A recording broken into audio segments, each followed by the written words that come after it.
जय हिंद दोस्तों, स्वागत है आप सभी लोगों का आपके अपने YouTube channel Phulpur educational academy में।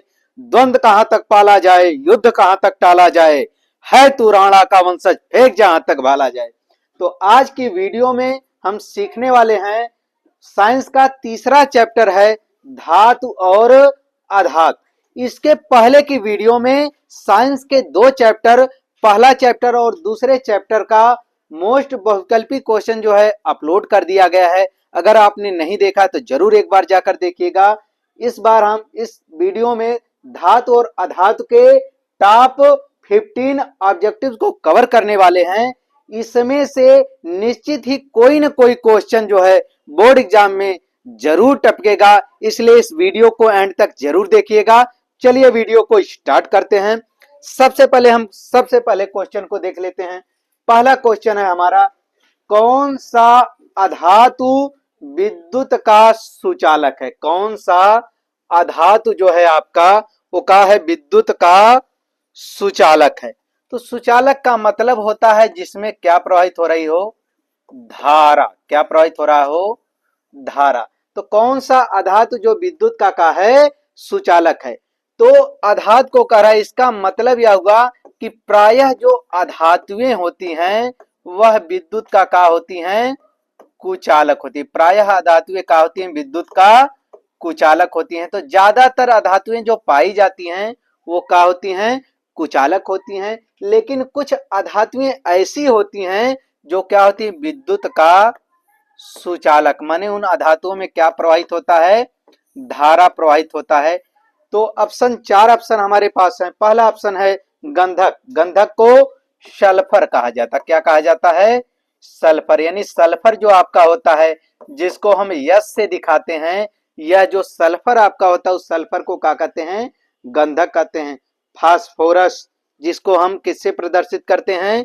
पी से प्रदर्शित करते हैं। और यह क्या है? ग्रेफाइट। यह क्या है आपका? ग्रेफाइट। तो ग्रेफाइट जो होता है वह किसका अपर रूप होता है? कार्बन। किसका अपर रूप होता है? कार्बन का अपर रूप होता है। और फोर्थ ऑप्शन है आपका आयोडीन, जिसको हम किससे दिखाते हैं? आई से दिखाते हैं। तो जो आपका ग्रेफाइट होता है वह क्या होता है? किसमें इसकी गिनती होती है? अधातु में गिनती होती है। किसमें इसका गिनती होता है? अधातु में गिनती होता है। क्यों? क्योंकि यह क्या है? कार्बन का अपर रूप। कार्बन का अपर रूप। तो कभी कभी पेपर में यह पूछ लेता है कि अपर रूप किसे कहते हैं। तो आपने यह पा लिया कि ऑप्शन कौन सा सही है? ग्रेफाइट सही है, क्योंकि ग्रेफाइट में जो है क्या होती है? धारा प्रवाहित होती है। और वो एक ग्रेफाइट क्या होता है? जो पेंसिल आप लिखते हैं, क्या? पेंसिल जिससे आप लिखते हैं, उस पेंसिल की नोक माने वही पेंसिल ही जिससे लिखा जाता है, वह पेंसिल आपका क्या है? ग्रेफाइट है। जिससे लिखा जा रहा है पेंसिल से वह क्या है? आपका ग्रेफाइट। और किसका अपर रूप है? कार्बन का अपर रूप है। तो सबसे पहले हम जो है अपर रूप के बारे में भी थोड़ा सा हल्का चर्चा कर लेते हैं, क्योंकि कभी कभी पेपर में अपर रूप के बारे में पूछ देता है एक नंबर के क्वेश्चन में, अति लघु उत्तरी प्रश्न में, कि अपर रूप किसे कहते हैं? अपर रूप किसे कहा जाता है? तो जो आपका अपर रूप होता है तो इसका परिभाषा हो जाएगा कि किसी पदार्थ के दो या दो से अधिक रूप हो सकते हैं। दो या दो से अधिक का हो सकते हैं? रूप हो सकते हैं। वही रूप का कहलाते हैं? अपर रूप कहलाते हैं। रूप का मतलब आप जो है प्रकार से भी ले सकते हैं।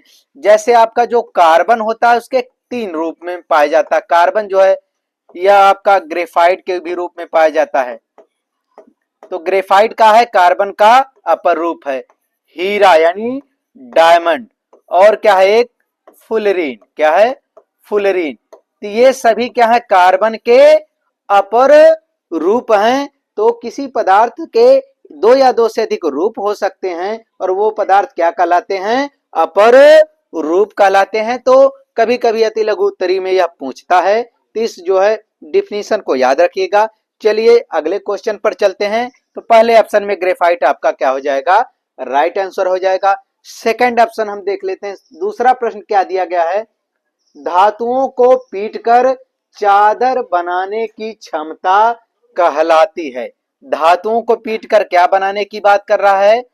चादर बनाने की बात कर रहा है। माने धातुओं को क्या करते हैं? तो धातुओं को क्या करते हैं? पीट कर चौड़ा कर लेते हैं। जैसे आपने देखा होगा कि जब तवा बनाते, क्या बनाते हैं? तवा बनाते हैं, या जो है फावड़ा बनाया जाता है। तो इसमें क्या किया जाता है कि लोहे को तप्त गर्म करके उस पर हथौड़े से क्या करते हैं? पीटते हैं। इससे या क्या बनते हैं? तवा या फावड़ा। और भी अनेक जो है पदार्थ इस प्रकार से बनाए जाते हैं, वस्तुएं बनाई जाती हैं। तो कह रहा है कि इसको, धातु को पीट कर उसको क्या करना है? फैलाना है। धातु को पीट कर फैलाना है। तो यह जो गुण है, या चादर के रूप में इसको परिवर्तित करना है, तो यह जो क्षमता है वह क्या कहलाती है? तो ऑप्शन ए दिया है। इस गुण को, धातुओं के इस गुण को तन्यता कहते हैं, कि धातुओं के इस गुण को आघात वर्धता कहते हैं, या धातुओं के इस गुण को कठोरता या क्या कहते हैं? लचीलापन कहते हैं, लचीला होना कहते हैं।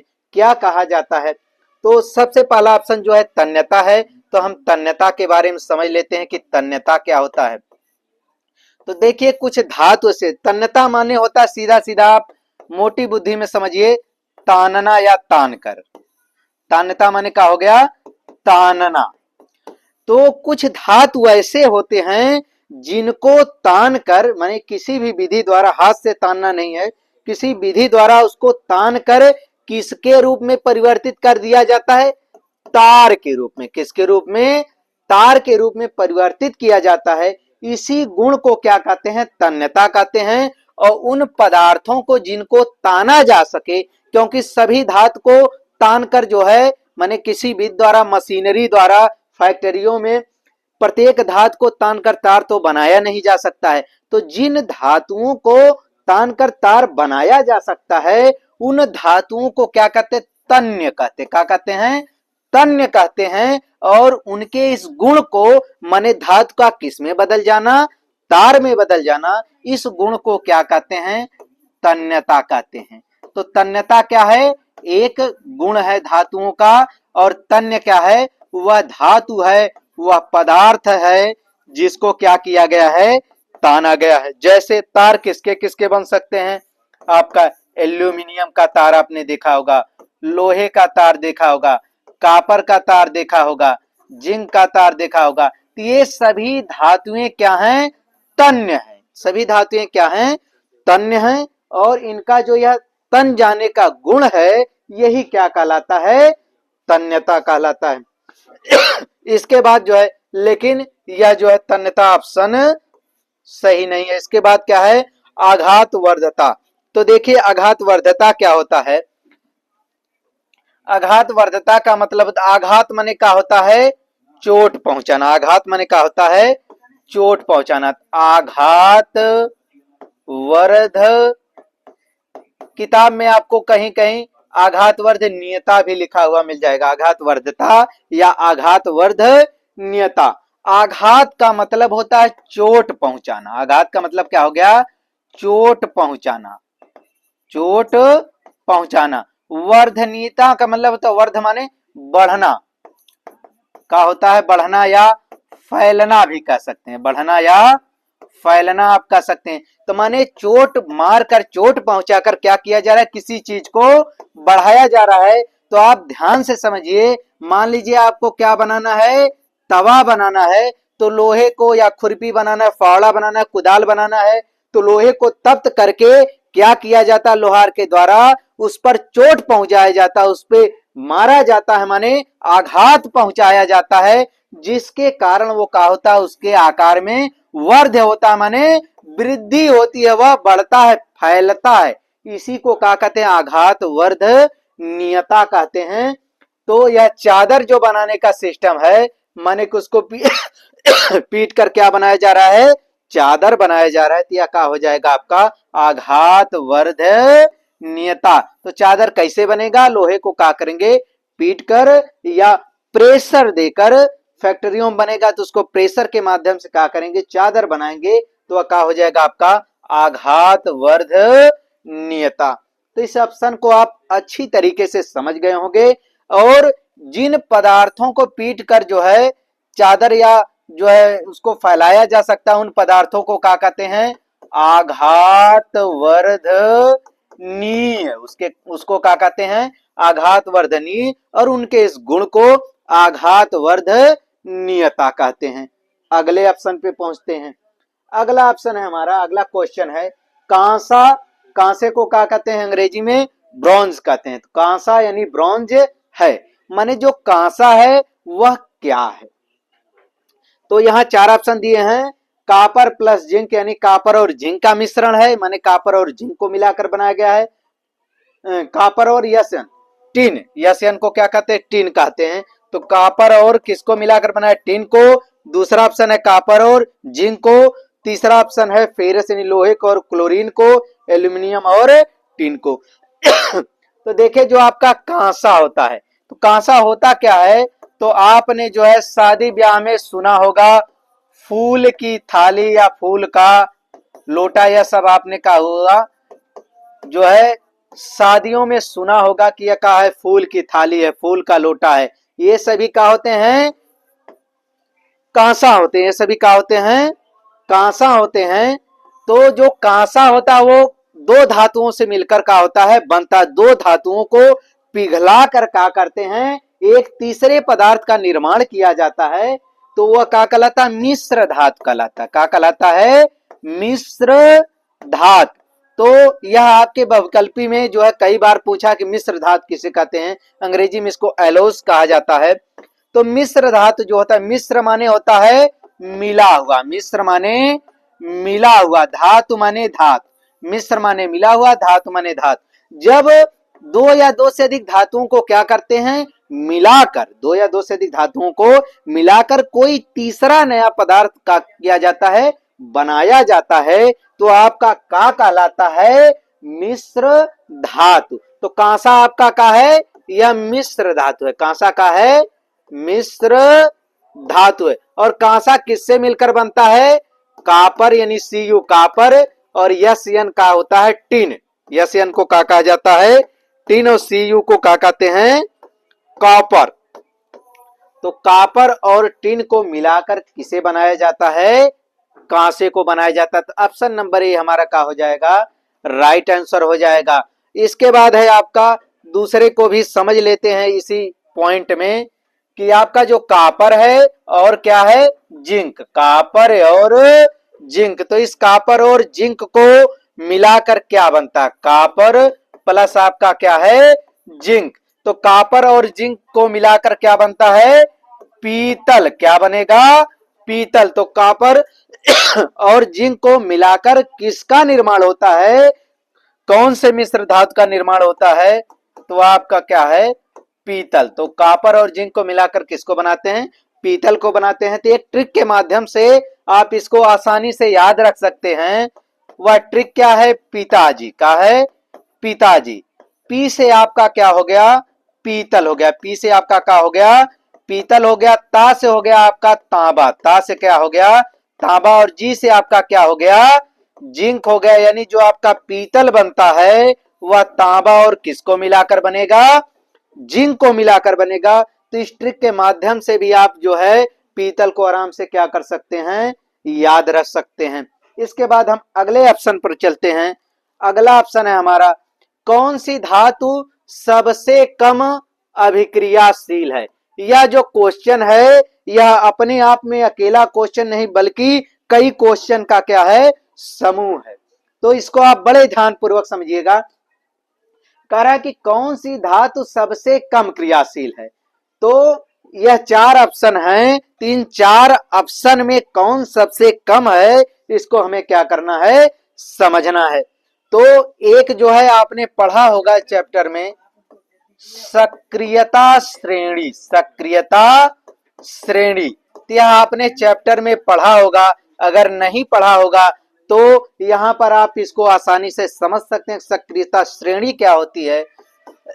माने वह रासायनिक श्रेणी, वह रासायनिक श्रेणी, वह रासायनिक श्रेणी जो तत्वों की क्रियाशीलता को, जो तत्वों की क्रियाशीलता को, तत्वों की क्रियाशीलता शीलता को क्रम से प्रदर्शित करती हो।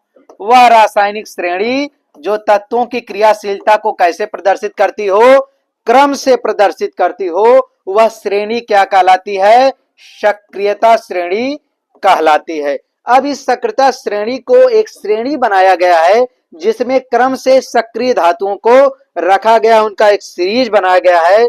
इसको आपको क्या करना पड़ेगा, रट्टा मारना पड़ेगा। जब आप रटे रहेंगे तभी काम चलेगा। तो इसको हम लिख दे रहे हैं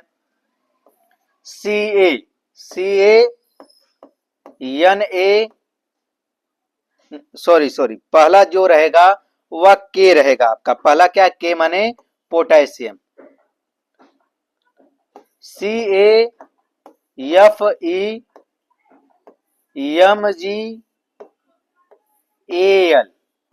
फिर Zn पोटेशियम, सोडियम, कैल्शियम, रुकिए जिंक हो गया आपका। इसके बाद जो है Fe, फिर उसके बाद है Pb, H, कॉपर, Hg, उसके बाद Ag, उसके बाद है आपका Au। ठीक, तो सबसे पहले नंबर पर है आपका पोटेशियम है, दूसरे नंबर पर है आपका सोडियम, तीसरे नंबर पर calcium, magnesium, aluminium, zinc, ferrous, lead, hydrogen, copper, mercury, चांदी, सोना। तो यह जो पोटेशियम है आपका वह सबसे अधिक क्रियाशील है। क्या है, सबसे अधिक क्रियाशील है। इसके बाद किसका नंबर है, सोडियम का, इसके बाद कैल्शियम का, इसके बाद मैग्नीशियम का, यानी सबसे अधिक सबसे पहले लिखा गया है, फिर उससे कम क्रियाशील, फिर उससे कम क्रियाशील, फिर उससे कम क्रियाशील। इस प्रकार इस श्रेणी को लिखा गया है। तो यह श्रेणी आपको क्या करना पड़ेगा, याद करना पड़ेगा। तभी आप जो है इसमें से कोई भी 4 ऑप्शन आपको दे देगा, कोई भी 4 विकल्प आपको दे देगा, तो उसमें से आपको दे देगा कि इसमें से कौन सबसे कम क्रियाशील है। तो आपको यह श्रेणी जो है पता रहनी चाहिए। तो यह श्रेणी आप जो है लिख कर इसको याद कर लीजिएगा, इसका एक स्क्रीनशॉट ले लीजिएगा। तो यहां देखिए हमारे पास 4 ऑप्शन है, सोना, फिर लोहा, जिंक, एल्यूमिनियम। सोना को हम देखते हैं कहां है, तो यहां है Ag। क्या है, Ag।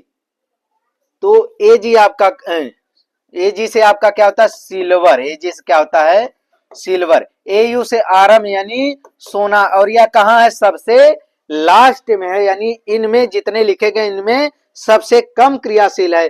फेरस देखिए इससे कहां है, पहले यहां पर है, तो यह भी सोना से कहा है अधिक क्रियाशील। जिंक भी यहां पर आप देख सकते हैं।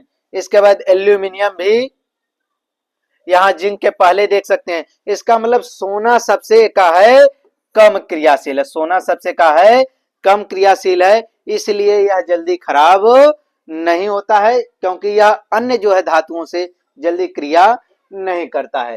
तो कौन सी धातु सबसे कम क्रियाशील है, तो ऑप्शन आपका क्या हो जाएगा, गोल्ड, यानी सोना इज अ राइट आंसर। इसके बाद हम अगले ऑप्शन पर चलते हैं। अगला ऑप्शन जो है बहुत ही महत्वपूर्ण है, धातु की विद्युत चालकता का कारण है। धातु की विद्युत चालकता का कारण क्या है, माने जो धातु होता है उसमें क्या बहती है, चालकता माने विद्युत धारा बहती है।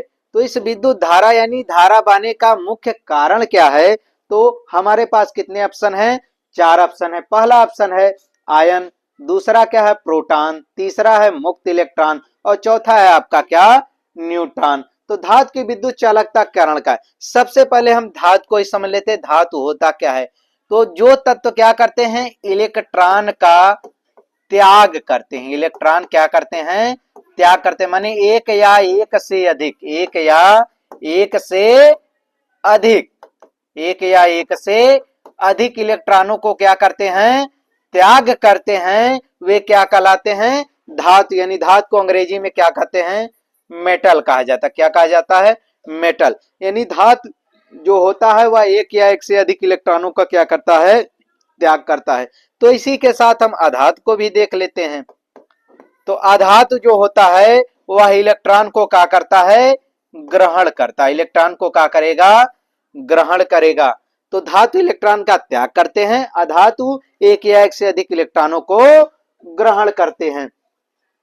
अच्छा, एक पॉइंट इसमें और नया आप देख सकते हैं, जैसे धातुओं को आपको याद करना है, कुछ धातुओं का नाम आपको याद करना है, आप कभी भूल जाते हैं, तो कुछ धातुओं के नाम, यह जो ट्रिक हम बताने जा रहे हैं यह लगभग 90% के अंतर्गत आता है। 100% सभी तत्वों पर यह लागू नहीं होगा, बस आपको 2 4 5 तत्वों को याद करने में यह क्या करेगा, सहायता करेगा। अगर दे दिया कि धातु किसे कहते हैं, कुछ धातुओं के नाम लिखिए या उदाहरण सहित उन धातुओं को लिखिए, या 4 धातुओं के नाम लिखिए, तो आप क्या करेंगे, इस ट्रिक से 2 4 धातु जो आप भूल रहे हो याद रख सकते हैं, जिसके लास्ट में क्या आ जाए, यम आ जाए। क्या आ जाए, यम आ जाए, वह क्या हो जाएगा, आपका धातु हो जाएगा। जैसे सोडियम, क्या हो गया आपका, सोडियम, लास्ट में क्या हो रहा है, यम आ जा रहा है, तो सोडियम हो गया आपका।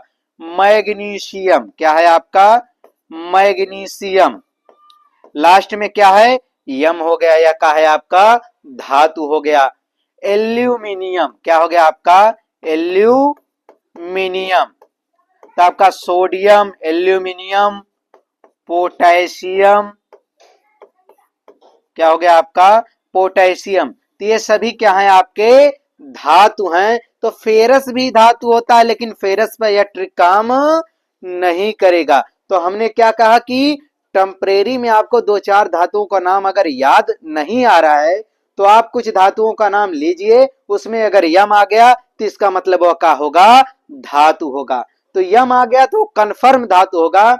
अगर बाकी आपको जिसमें यम नहीं आ रहा है तो उसको आपको रटना ही रटना है। तो इस ट्रिक से आप जो है कुछ धातुओं के नाम आसानी से याद रख सकते हैं। इसके बाद अगर अधातु आपको याद रखना है कि कौन कौन अधातु है, तो उसके लिए भी यही 90% वाली ट्रिक है, 100% नहीं रहेगा। लास्ट में क्या होना चाहिए, ना होना चाहिए। क्या आएगा, ना आएगा। जैसे कार्बन, क्या आ गया आपका, कार्बन हो गया।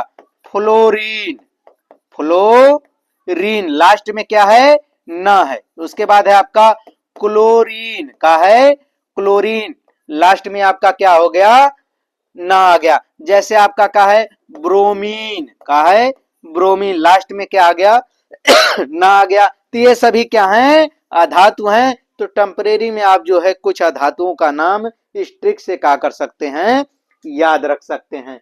तो धातु की विद्युत चालकता का कारण क्या है, इस पर तो अभी हमने चर्चा नहीं किया, तो इसको देख लेते हैं कि आखिर जो धातुएं होती हैं वह विद्युत का चालन क्यों करती हैं। तो जो धातुएं होती हैं उनका जो बाहरी कोश, आपने कोषों के बारे में सुना होगा 9th क्लास में, तो जो बाहरी कोश में कुछ इलेक्ट्रॉन ऐसे होते हैं जो फ्री अवस्था में होते हैं, जिन्हें कहा जाता है मुक्त इलेक्ट्रॉन। कौन से इलेक्ट्रॉन कहा जाता है, मुक्त इलेक्ट्रॉन कहा जाता है। इन्हीं मुक्त इलेक्ट्रॉनों की वजह से जो है विद्युत में किसका प्रवाह, जो है धातु में किसका प्रवाह होता है, धारा का प्रवाह होता है। यानी धारा के प्रवाह में उत्तरदायी कौन होते हैं, मुक्त इलेक्ट्रॉन होते हैं। तो ऑप्शन नंबर सी हमारा क्या हो जाएगा, राइट आंसर हो जाएगा, मुक्त इलेक्ट्रॉन। इसके बाद जो है हम अगले ऑप्शन पर पहुंचते हैं।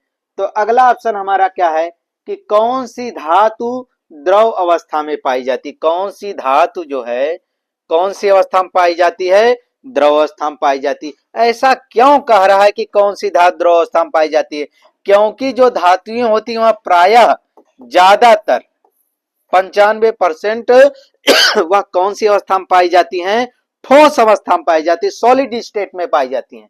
तो वह कह रहा है कि कौन सी धातु जो है वह कौन सी अवस्था में पाई जा रही है, द्रव अवस्था में पाई जा रही है। तो ऑप्शन में दिया है लोहा, तांबा, पारा और चांदी।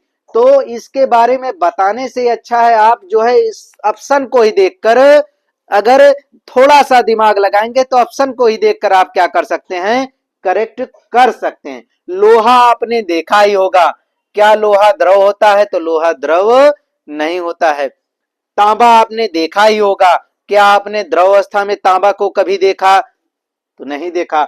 चांदी आपने देखा ही होगा, क्या चांदी आपने द्रव अवस्था में पानी की तरह देखा है कि वह लिक्विड है? नहीं देखा होगा।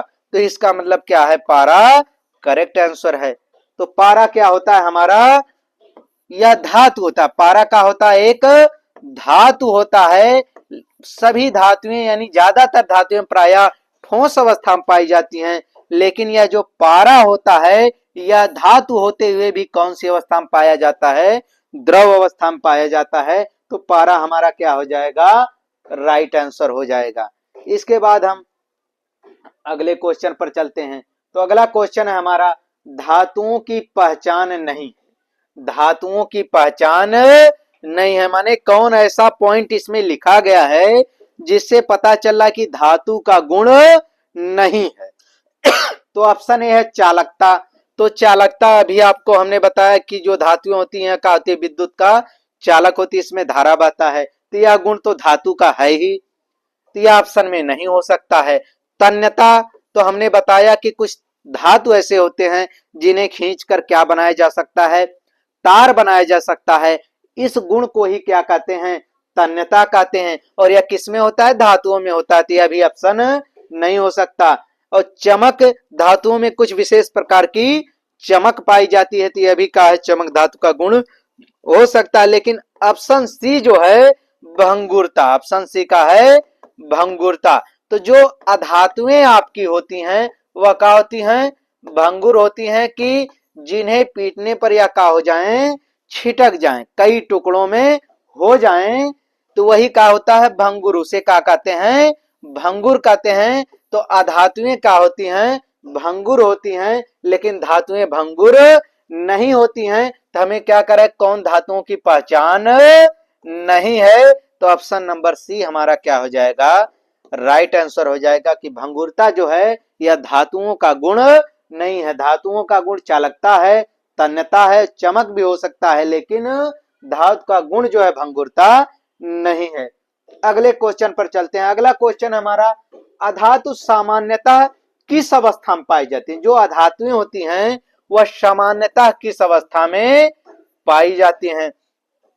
तो इसके पहले ही हमने बताया था आपको किसी पॉइंट में कि जो अधातुएं होती हैं, जो अधातुएं होती हैं वह सामान्यतः किस अवस्था में पाई जाती हैं? गैस अवस्था में। अधातुएं ज्यादातर, सभी अधातुएं गैस अवस्था में नहीं पाई जाती, लेकिन ज्यादातर अधातुएं कौन सी अवस्था में पाई जाती हैं?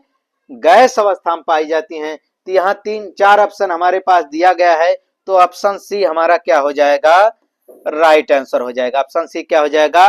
राइट आंसर हो जाएगा। लेकिन जो आपका ग्रेफाइट होता है, क्या होता है?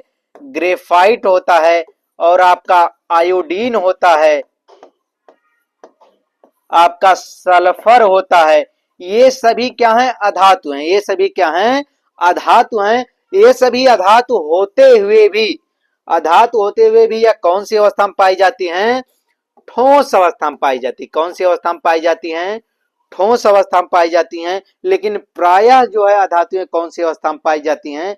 तो प्रायः अधातुएं गैस अवस्था में पाई जाती हैं। तो ऑप्शन नंबर सी हमारा क्या हो जाएगा? राइट आंसर हो जाएगा। और इस जो मेन पॉइंट हम लिख रहे हैं, आप कल कॉपी पेन लेकर जरूर बैठिएगा, तो इसको क्या कीजिए? आप नोट डाउन कर लीजिए, क्योंकि अक्सर जो होता है वह अपवाद वाले पॉइंट से ही पूछे जाते हैं। कभी कॉम्पिटिटिव एग्जाम भी आप देंगे तो जो अपवाद वाले पॉइंट है उन्हें पूछा जाएगा कि अधातुएं गैस होती हैं, लेकिन बहुत सी अधातुएं ऐसी हैं जो गैस अवस्था में नहीं पाई जाती हैं, लेकिन वह अधातु होती हैं। तो ग्रेफाइट, आयोडीन और सल्फर, तो ये सभी क्या हैं? कि अधातुएं होते हुए भी यह कौन सी अवस्था में पाई जाती हैं? ठोस अवस्था में पाई जाती हैं। अगले क्वेश्चन को हम देखते हैं। अगला क्वेश्चन है हमारा क्वेश्चन नंबर 9। सोडियम को मिट्टी के तेल में रखा जाता है क्योंकि? माने जो आपका सोडियम होता है जिसको किससे रिप्रेजेंट करते हैं? Na से सोडियम परमाणु क्रमांक इसका कितना होता है? 11 होता है। तो सोडियम को मिट्टी के तेल में रखा जाता है क्यों? फर्स्ट क्या है कि यह सस्ता होता है, सेकंड क्या है कि यह भारी होता है, थर्ड ऑप्शन है वाई से तीव्र अभिक्रियाशील करता है और डी क्या है आपका चमकदार होता है। तो सोडियम को इसलिए जो है मिट्टी के तेल में रखा जाता है क्योंकि सोडियम क्या कर लेगा, वायु से ये क्रिया कर लेगा, या क्या होता है क्रियाशील तत्व है, यह तीव्रता से क्या कर लेगा, क्रिया कर लेगा और यह खतरा कर सकता है। खतरा इसलिए कर सकता है क्योंकि सोडियम को अगर आप किसमें डालेंगे, जल माने पानी में डालेंगे तो यह तेज धमाके के साथ जो है ब्लास्ट होता है, पटाखे की तरह का होता है, फटता है। तो सोडियम जो है ऐसा होता है कि यह पानी में आग लगा देता है। क्या होता है, यह पानी में आग लगा देता है। तो कुछ ही लोग ऐसे होते हैं जो पानी में आग लगाते हैं, तो उसमें से कौन है, सोडियम भी है जो पानी में क्या लगा देता है, आग लगा देता है। इसके बाद जो है तो ऑप्शन नंबर सी हमारा क्या हो जाएगा, राइट आंसर हो जाएगा कि यह वायु से क्या करेगा, तीव्र गति से अभिक्रिया कर लेगा। इसीलिए सोडियम को बचाने के लिए किसमें रखते हैं, मिट्टी के तेल में रखते हैं ताकि यह अन्य किसी तत्व से क्रिया ना करे। अगला क्वेश्चन हम देखते हैं क्वेश्चन नंबर 10, हीरा किस अधातु का रूप है, हीरा किस अधातु का रूप है। तो एक जो है पॉइंट में हमने आपको बताया था कार्बन के कितने अपर रूप हैं, 3। फर्स्ट क्या है आपका ग्रेफाइट है, सेकंड क्या है आपका हीरा है, थर्ड क्या है आपका फुलरीन। इस पॉइंट को आप नोट डाउन कर लीजिएगा, वेरी इंपॉर्टेंट पॉइंट है कि हीरा, ग्रेफाइट और फुलरीन यह कार्बन के क्या होते हैं, अपर रूप, माने कार्बन के कई रूप होते हैं तो उसे क्या कहते हैं, अपर रूप कहते हैं। किसी पदार्थ के कई रूप अपर रूप कहलाते हैं। तो ग्रेफाइट, हीरा और फुलरीन किसके अपर रूप हैं, कार्बन के। तो ऑप्शन नंबर सी हमारा क्या हो जाएगा, राइट आंसर हो जाएगा। ऑप्शन सी क्या हो जाएगा, राइट आंसर हो जाएगा। इसके बाद हम अगले क्वेश्चन पर चलते हैं। अगला क्वेश्चन है हमारा, कौन सा अधातु कीटाणुनाशक है, कौन सा अधातु कीटाणुनाशक है। तो 4 ऑप्शन दिया गया है, पहला है सल्फर, दूसरा है आयोडीन, तीसरा क्या है क्लोरीन है और चौथा क्या है इनमें से सभी। तो हमें पता क्या करना है कि इन तीनों ऑप्शन में से कि कौन सा ऑप्शन सही, माने कौन जो है कीटाणुओं को क्या करता है, नष्ट करता है। तो पहले आपको पता होगा आज भी कहीं कहीं जो है भारत के कुछ राज्यों में ऐसा देखने को मिलता है कि लोग किससे पानी पीते हैं, आज भी कुआं से। किससे, कुआं से। तो कुछ स्थान ऐसे हैं जहां किससे पानी पिया जाता है, कुआं से। और पहले प्रत्येक जगह जो है लोग कुएं से पानी पीते थे। तो कुएं के अंदर कुछ कीटाणु जब चले जाते थे तो इन कीटाणुओं को नष्ट करने के लिए इनमें क्या डाला जाता था, क्लोरीन, Cl, जिसे किससे प्रदर्शित करते हैं, Cl से क्लोरीन डाला जाता था ताकि इनमें उपस्थित जो है कीटाणु नष्ट हो जाएं और पीने वाले के लिए कोई हानि न हो। तो ऑप्शन नंबर सी हमारा क्या हो जाएगा, क्लोरीन। माने कौन सा अधातु जो कीटाणुनाशक है, तो क्लोरीन क्या करता है, कीटाणुओं को नष्ट करता है, कीटाणुनाशक के रूप में इसका उपयोग होता है।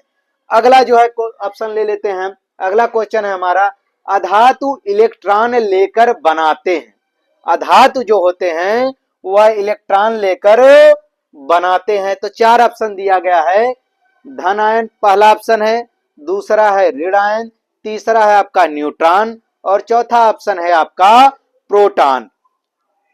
तो दोनों पॉइंट को हम देख लेते हैं, धातु और अधातु, धातु और अधातु। तो हमने कहा जो इलेक्ट्रॉन त्याग करते हैं वह क्या कहलाते, धातु कहलाते। जैसे सोडियम को ले लीजिए, जो त्याग करता है वह क्या बनाता है, धन। उसके ऊपर आप कभी किताब खोलेंगे तो वहां कहीं कहीं कुछ तत्वों के ऊपर आपको प्लस का चिन्ह दिखाई देगा, इसी को क्या कहते हैं, धन आयन। क्या कहा जाता है, धन आयन।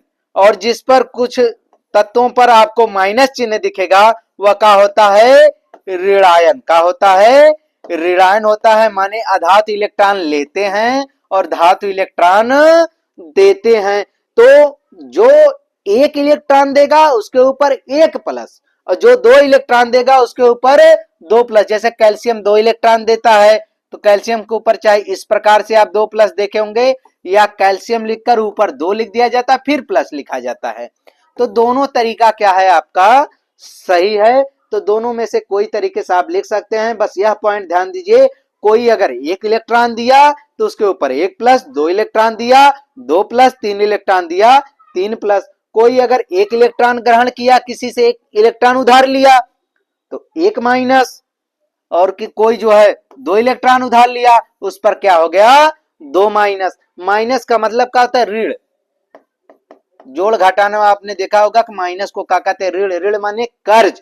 तो अब हम अधातु जो होता है वह किसी से इलेक्ट्रॉन ले रहा है, तो अगर आप किसी से पैसा लिए हैं तो वो क्या है ऋण है, कर्ज है, वह ऋण है, तो इस पर क्या लगता है ऋण। ऑक्सीजन किसी से 2 इलेक्ट्रॉन उधार ले रहा है, वह ऋण ले रहा है, तो इसलिए 2 ठोका हो गया, इस पर ऋण लग गया। इसी ऋण से क्या बन गया आपका ऋणायन, क्या बन गया ऋणायन बन गया। और यह धन आयन है माने अपने धन माने पैसे को क्या कर रहा है, किसी को दे रहा है, या आप अपने धन को क्या कर रहे हैं बैंक में जमा कर दिए। तो अगर आप 100 रुपया जमा किए तो 100 रुपया प्लस बना रहेगा ना, वह जो है कोई उसको हड़पेगा नहीं, तो वह जो आपका धन है वो धन पड़ा रहेगा, इसलिए धन से क्या हो गया धन आयन हो गया। तो धातु इलेक्ट्रॉन लेकर क्या बनाते हैं, तो धातु इलेक्ट्रॉन लिया माने ऋण लिया, तो ऋण से क्या बना लिया ऋणायन बना लिया। तो ऑप्शन नंबर बी आपका क्या हो जाएगा राइट आंसर हो जाएगा। अगले ऑप्शन पर चलते हैं, तो अगला ऑप्शन है हमारा कौन सा अधातु ठोस अवस्था में पाया जाता है, कौन सा अधातु ठोस अवस्था में पाया जाता है। अधातुएं प्रायः कौन सी अवस्था में पाई जाती हैं, गैस अवस्था में पाई जाती हैं, लेकिन कह रहा कौन सा ऐसा धातु आ गया जो कौन सी अवस्था में पाया जाता है ठोस अवस्था में पाया जाता है। तो जैसे इसमें आपका क्या हो गया, हमने बताया सल्फर और आयोडीन, ग्रेफाइट, ये सभी ऐसे अधातु हैं जो कौन सी अवस्था में पाए जाते हैं ठोस अवस्था में पाए जाते हैं। तो यहां देखिए ऑप्शन नंबर सी में आपका क्या दिया गया है आयोडीन दिया गया है, जिसका प्रतीक आई होता है। तो आयोडीन आपका क्या हो जाएगा राइट आंसर हो जाएगा। यह कौन सी अवस्था में पाया जाता है, तो यह ठोस अवस्था में पाया जाता होता क्या है अधातु होता है। इसके बाद अगले ऑप्शन पर चलते हैं, कौन सा अधातु ऊर्ध्वपातन करता है। ये बहुत ही महत्वपूर्ण जो है क्वेश्चन है, इसको बड़े ध्यान पूर्वक देखिएगा कि कौन सा अधातु ऊर्ध्वपातन करता है।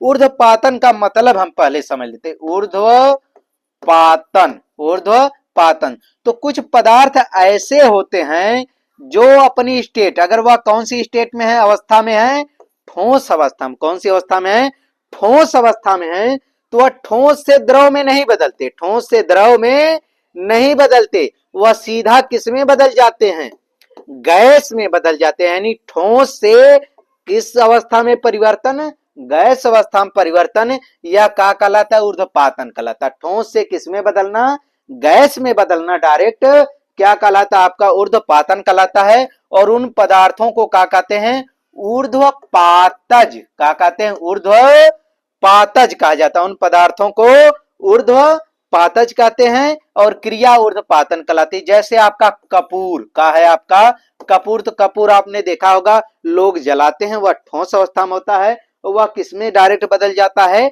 गैस अवस्था में बदल जाता है। तो कपूर आपका क्या ऊर्ध्वपातज है और इसका ठोस से गैस में बदलने की क्रिया जो है ऊर्ध्वपातन। तो उसी प्रकार आपका क्या होता है आयोडीन, तो आयोडीन भी जो है ठोस से डायरेक्ट किस में बदलता है गैस में बदलता है।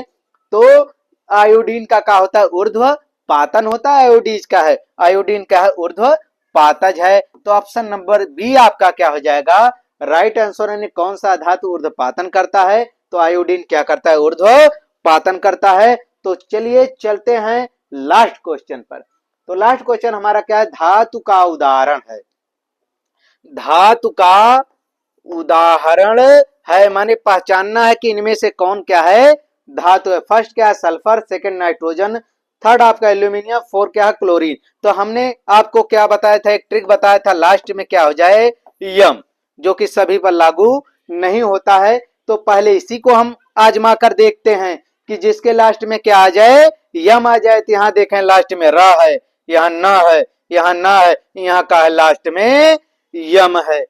तो यही एल्यूमिनियम आपका क्या हो जाएगा राइट आंसर हो जाएगा। तो इस ट्रिक से भी आप जो है कुछ पॉइंट्स को आसानी से पकड़ सकते हैं। तो इस प्रकार जो है आपके दूसरे चैप्टर, थर्ड चैप्टर धातु और अधातु में हमने टॉप 15 क्वेश्चन को कवर किया। तो आपकी अगर डिमांड रहेगी तो इसका नेक्स्ट पार्ट भी ला सकते हैं। तो आप जो है अगर इसका नेक्स्ट पार्ट देखना चाहते हैं तो जरूर कमेंट कीजिएगा। इसी प्रकार जो है जितने भी चैप्टर हैं सबका बहुविकल्पी आएगा। तो आपको सबसे कठिन किस चैप्टर में लगता है उस चैप्टर का नाम जो है आप जो है जरूर कमेंट कीजिएगा। आप किस टॉपिक पर जो है वीडियो चाहते हैं उसको जरूर कमेंट कीजिएगा। चलिए मिलते हैं एक नए वीडियो के साथ, और इस चैनल को सब्सक्राइब करके वीडियो को शेयर कर दीजिएगा। जय हिंद, जय भारत।